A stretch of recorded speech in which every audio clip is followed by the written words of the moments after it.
Welcome to Frontrunner Motorsport. Well, there wasn't a lot of racing at the weekend, but there is a lot of poignant things to talk about. A lot of championships came to an end for the year. NASCAR and WC are over. Champions have been crowned. WTCR heats up into its penultimate round, and a lot of racing from Macau to talk about. So let's get started with the weekend roundup. Let's start with NASCAR. The random champion syndrome was in full effect.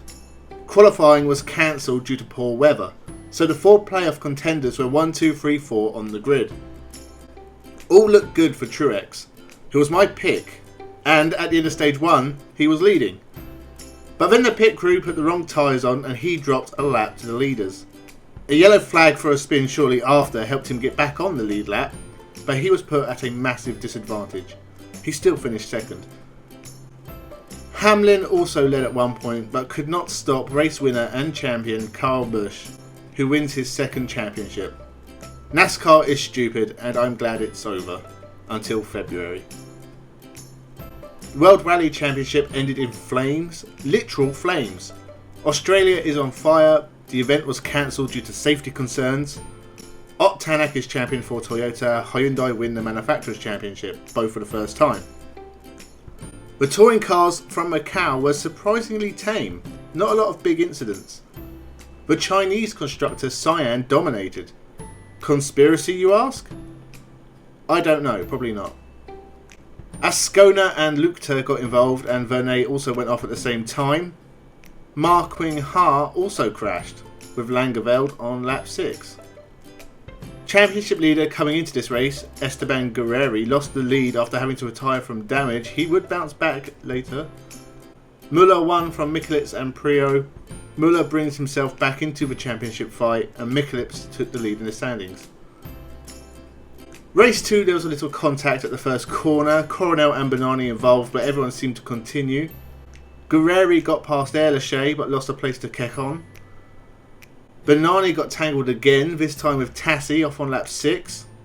And Muller would win from Bjork and Kekon and Guerreri, with Michelix down in the midfield. The championship tightens up a little more. Race 3, and my boy Gabriele Tarquini retired. Not much happened in this race, but Prio won from Huff and Vernet. Muller finished ahead of Guerreri, who finished ahead of Michelitz. 10 points separate the three into the final round in December. We also had the GT World Cup from Macau. Kevin Estre had a big crash into the wall, looked real bad. That brought the safety car out, and there was chaos at the restart. Leaders Marcello and Bamba collided at the front and again on the last lap, but both survived and Marcello won from Bamba. The Formula 3 World Cup rounded out the action from Macau and this review of the weekend action. The Formula 3 champion and one of the favourites for the race, Robert Schwartzman, hit Lundgaard and retired with damage. Pulcini would be another one into the wall, and then Habsburg hit the wall even harder, setting fire to the track but being perfectly okay. Youngster Verschoor got past Vips at the restart and would take the win. A good result for someone who probably wasn't considered a favourite. So that's everything. Watch the Macau races, they're all on YouTube in various places, and Macau is always interesting.